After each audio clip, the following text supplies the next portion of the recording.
আসসালামু আলাইকুম। আশা করছি সকলে ভালো আছেন। আমার আরেকটি নতুন ভ্লগে আপনাদেরকে জানাই স্বাগত। আজকের ভ্লগটি বৃহস্পতিবার এবং শুক্রবার 2 দিন মিলেই করা হয়েছে। 2 বোন আমাদের বাইরে টঙের উপর বসে খেলা করছে। তারপরে দেখুন, নতুন শাড়ি পরে 2 বোন সেজেগুজে বের হয়েছে। বাঙালি নারী স্বভাবতই ছোটবেলা থেকেই শাড়ি পরাতে পছন্দ করে। কত সুন্দর করে শাড়ির আঁচলটি সামলাচ্ছে দেখুন। এদেরকে শিখিয়েও দেওয়া হয়নি যে শাড়ির আঁচল এভাবে সামলাতে হয়, নিজেই সামলাচ্ছে। শাড়ি পরে আবার জনে জনে যে দেখাচ্ছে, এই দেখো আমরা শাড়ি পরেছি। এরপরেই চলে এলাম মোমো বানাতে। বলেছিলাম না আমরা বাচ্চাদেরকে বাইরের খাবার দিই না, খুব কমই চেষ্টা করি বাইরের খাবার খাওয়ানোর। এই জিনিসটা আমাদের আম্মু আমাদের জন্য করত, যে বাইরের খাবার আমাদেরকে দিত না, নিজেই ঘরে তৈরি করে খাওয়াতো। মোমো বানানো হয়ে গেলে প্রতিদিনের ন্যায় আমরা 2 ভাই রেডি হয়ে বেরিয়ে পড়লাম ঘুরতে। কথায় আছে না, নেই কাজ তো খই ভাজ। তাই আমরা বেরিয়ে পুরা শহর প্রতিদিন একটা চক্কর দিয়ে বাড়িতে আসি। আজকে পুরা শহর ঘুরে এসে চলে আসলাম লালমনিরহাট পৌরসভার স্যানিটারি ল্যান্ডফিল্ডে। কয়েকদিন আগে লালমনিরহাটের একজন ভ্লগার এই পৌরসভার স্যানিটারি ল্যান্ডফিল নিয়ে একটি ভ্লগ করেছে। সেখান থেকেই অনুপ্রাণিত হয়ে আজকে আমরা এসেছি। তো এখানে এসে দেখলাম যে স্যানিটারি ল্যান্ডফিলটার চারদিকে অনেক সুন্দর সুন্দর ফুলের গাছ দিয়ে সজ্জিত করা হয়েছে। যদিও ভিতরের আবহাওয়াটি দূষিত এবং দুর্গন্ধযুক্ত, তবুও গাছ আর ফুল দেখলে কার না ভালো লাগে বলুন। তাই চলে এসেছি একটু দেখতে। এই তো চারিদিকটা একটু ঘুরে নিলাম, নিয়ে এখন বেরিয়ে পড়লাম বাড়ির উদ্দেশ্যে। এখন চলে যাব বাড়িতে। দুপুর হয়ে গেছে, রমজান মাস, এখন এই চড়া রোদের মধ্যে আর বাইরে থাকা যাচ্ছে না। এখন ইফতারের পরে আবারও বেরিয়ে পড়েছি বাজার ঘুরতে। প্রথমে গিয়েছিলাম মিশন মোড়ে। মিশন মোড় থেকে এই জেলা পরিষদ সুপার মার্কেটটা একটু ঘুরলাম। ঈদ তো লেগেই গেছে, আলোকসজ্জা করা হয়েছে। তারপরে চলে আসলাম রেলবাজারে।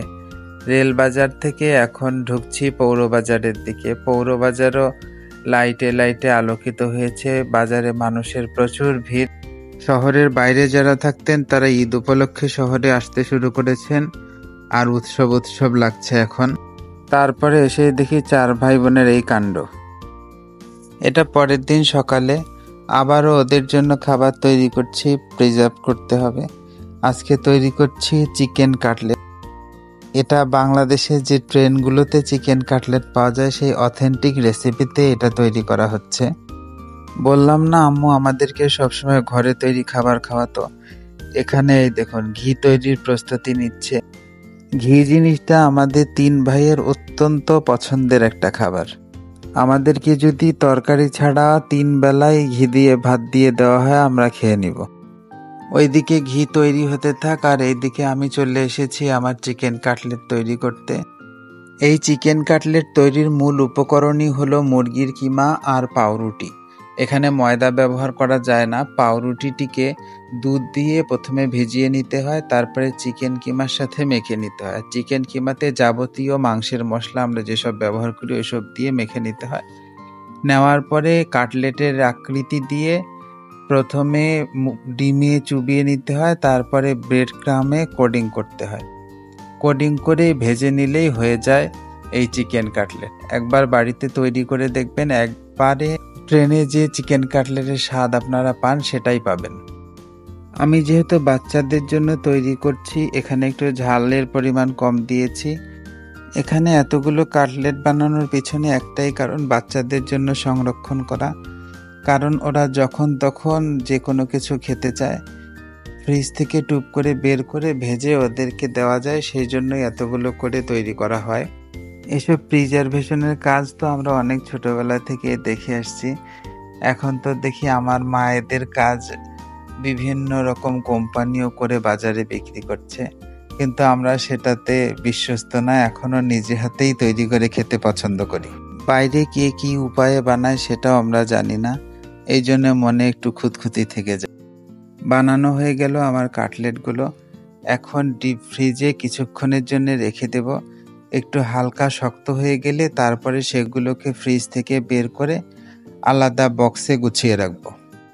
এইদিকে আম্মুর ঘিও তৈরি হয়ে গিয়েছে। আমি কাটলেট বানানোতে ব্যস্ত থাকা, এইদিকে আম্মুর ঘি বানানোর প্রসেসটা আপনাদের জন্য শ্যুট করতে পারিনি।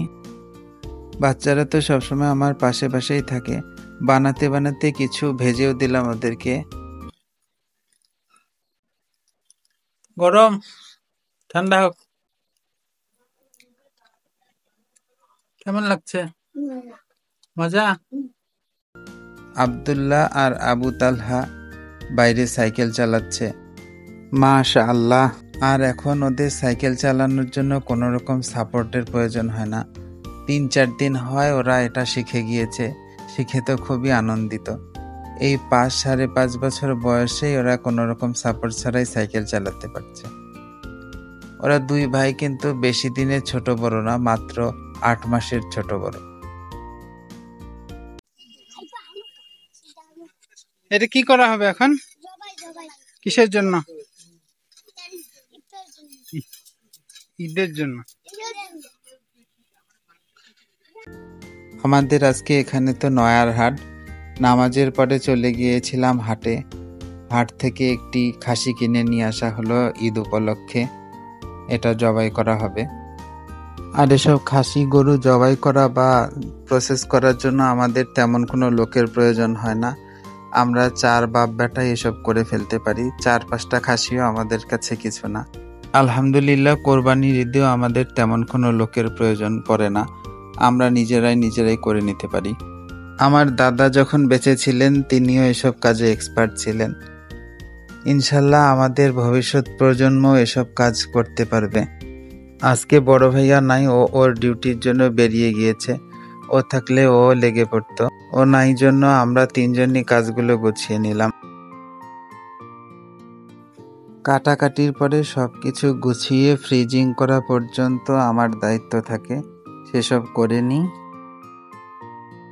আজ তাহলে আসি, আবার দেখা হবে অন্য কোনো ভিডিওতে। ততক্ষণ সকলে সুস্থ থাকবেন, সচেতন থাকবেন।